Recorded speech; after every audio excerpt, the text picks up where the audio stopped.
सोनू जिस बस में ट्रैवल कर रहा था उसमें एक ऐसी लड़की बैठी थी मानो वो कोई एक इंसान ना हो बल्कि एक एंटिटी हो। और जो उसके साथ में आदमी बैठा हुआ था वो भी बेहद अजीब था। ऐसा साफ तौर से लग रहा था कि उस आदमी ने उस लड़की पर कोई काला जादू किया है, क्योंकि सोनू पहली बार ऐसा एक्सपीरियंस कर रहा था और पहली बार इतना कुछ डरावना सोनू ने एक साथ देखा था। ये कहानी काफ़ी ज़्यादा डरावनी होने वाली है और ब्लैक मैजिक पर होने वाली है, और इस कहानी को जिसको हम तक भेजा है वो सोनू ही है। सोनू आज भी ऐसी चीज़ें देखकर बहुत ज़्यादा डर जाता है। ये काला जादू, तंत्र विद्याएं, ये ब्लैक एंटिटीज़ जितनी भी होती हैं ये सिर्फ एक इशारे से चलती हैं। इनको जो हैंडल करता है, जो इनको हैंडल करने वाला है, वो इन्हें एक इशारा देता है ना, तो वो ये सब उसके इशारे पे कुछ भी कर सकती हैं। कुछ भी का मतलब कुछ भी।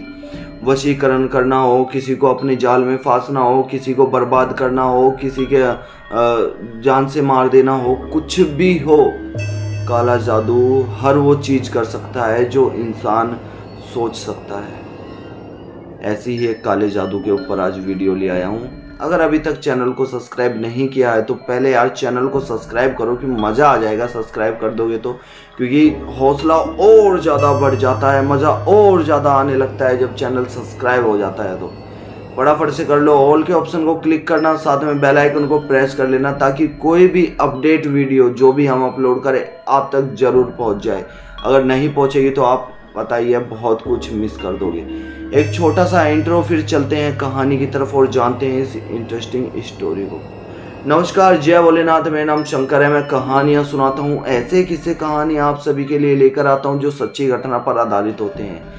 ये किस्से कहानियाँ स्टोरीज मुझे आप सभी लोगों में से कुछ लोग भेजते हैं, या फिर मेरे फ्रेंड, मेरे सर्कल में जितने भी लोग हैं, मेरी फैमिली है, वो मुझे भेजती हैं। और ये कहानी बनाने का एक ही मोटिव रहता है कि किसी की गलती किसी के लिए सीख बन सके, क्योंकि लोगों को पता नहीं होता ये सब चीज़ होने के बाद उन्हें अब क्या करना है और क्या नहीं।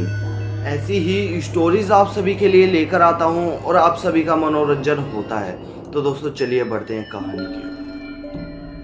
सोनू दिल्ली से अपनी पढ़ाई ख़त्म करने के बाद अपने घर वापस जा रहा था, क्योंकि सोनू के पेरेंट्स ने सोनू को काफ़ी स्ट्रगल करके, दोनों ने काम करके सोनू को दिल्ली पढ़ने के लिए भेजा था। सोनू भी पढ़ाई में काफ़ी अच्छा था। उसे पता था कि हाँ, जब मेरे पेरेंट्स ने मेरे लिए इतना स्ट्रगल किया है, इतनी मेहनत की है, इतना सब कुछ किया है, तो मैं भी उनको पढ़ लिख कर कुछ करके दिखाऊं। तो सोनू अपनी जी जान लगाकर पढ़ा करता था, और जब उसकी पढ़ाई ख़त्म होती है, वो कॉलेज पास कर लेता है, तो अपने गांव वापस जाने का फैसला करता है। सोनू जिस बस से जा रहा था उस बस में एक अजीब बात सोनू को ये लगी कि सोनू से एक दो सीट छोड़कर इस साइड वाली पे एक आदमी बैठा था, उसके बगल में एक लड़की बैठी थी। सोनू जब बस में एंटर करता है तो उसकी नज़र उस लड़की पर पड़ी थी, लेकिन वो लड़की ना दाएं देख रही थी ना बाएं देख रही थी। किसी भी तरह का कोई रिएक्शन उस लड़की के अंदर नहीं था। सोनू ये चीज़ देखकर काफ़ी डिस्टर्ब होता है कि ऐसा कैसे हो सकता है, लड़की किसी भी तरह का रिस्पॉन्स नहीं कर रही, क्योंकि वो जैसे बैठी थी ना वैसी ही बैठी रही, बिल्कुल अपनी सीट पर बैठता है। सोनू जब भी उसे नोटिस कर रहा था। सोनू अब ये जानना चाहता था कि आखिर इस लड़की के साथ हुआ क्या है। किसी किसी के अंदर होता है ना कि मैं जानूं कि इसको क्या हुआ है, इसको इसके क्या है, क्या बात हुई है। इसको लोगों से अपना एक ऐसा सर्कल बनाना चाहता है कि सब उसे बातचीत करें, सब उसको देखे बोले। तो सोनू इसी तरह से खड़ा होता है अपनी सीट से और ड्राइवर के पास जा रहा होता है तो टिकट लेने के लिए। तो उस लड़की के कंधे पे हाथ रख देता है। वो खिड़की वाली सीट पर बैठी थी, लेकिन फिर भी किसी से टकरा के किसी बहाने से उस लड़की के कंधे पे हाथ रख देता है। लेकिन उस लड़की ने सोनू को पलट कर नहीं देखा, बल्कि उसके पास जो एक आदमी बैठा था, जो एक अजीब सी पोशाक में था। एक उसने थैला ले रखा था, जैसे बाबू साधु एक थैला ले लेते हैं, उस थैले के अंदर न जाने क्या सामान था क्या नहीं था। लेकिन सोनू ने जब उसके कंधे पे हाथ रखा तो बाबा ने एकदम से सोनू का हाथ इस तरह से झटका और कहता है कि बच्चा संभल कर, नहीं तो तुम्हारे साथ बहुत बुरा होगा। सोनू उसकी बात सुनकर घबरा जाता है, डर जाता है कि अचानक से ये क्या बोल दिया इन्होंने।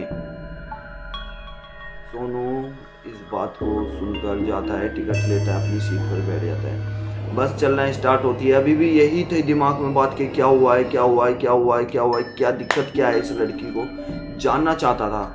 लेकिन जो उसके पास आदमी बैठा था वो शायद नहीं चाहता था कि कोई इसके बारे में जाने या कुछ पता करे या फिर कुछ और, जिसके चलते वो उस लड़की को बार बार टोक रहा था, बोल रहा था, बार बार कुछ ना कुछ कह रहा था। अब सोनू उस लड़की को देखे जा रहा था, घूरे जा रहा था। वो आदमी समझ चुका था कि सोनू इस लड़की को नोटिस कर रहा है। चलती हुई बस में सोनू ने एक प्लान बनाया कि मैं उठकर जोरों से हल्ला मचाकर बोलूँगा कि बस रोको, जल्दी रोको, मुझे वॉशरूम जाना है, मुझे पेशाब करना है। तो सभी बस वाले देखेंगे। ऐसा होता है कि उठ के कुछ भी ऐसी रिएक्ट कर दो तो सब बस वाले देखते हैं। सोनू ऐसा ही करता है, अचानक से उठता है और कहने लगता है बस रोको, जल्दी बस रोको, मुझे वॉशरूम जाना है, मुझे बहुत तेज पेशाब आया, मुझे वॉशरूम। बस के छोटे बच्चे तक सोनू को देख रहे थे, लेकिन उस लड़की का कोई रिएक्शन नहीं था। सोनू इस बात को देखकर भी काफी चिंतित हो गया। जब लंबा सफर होता है तो बस बीच में रुकती है। इसी तरह से आधा सफर खत्म करने के बाद बस एक ढाबे पे रुकती है जहाँ पर लोग खाने पीने के लिए बस से उतरते हैं। बस से उतरने के बाद सोनू भी जाता है खाने पीने के लिए, वो बाबा भी जाता है, वो लड़की भी जाती है। सोनू उसी आदमी के टेबल पर बैठ के लंच करने, जो भी खाना पीना खाने लगता है।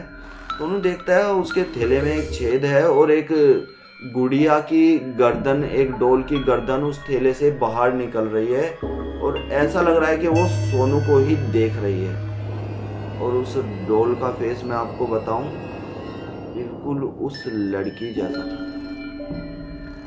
सोनू उस डॉल को पकड़कर चुपके से खींचने की कोशिश करता है।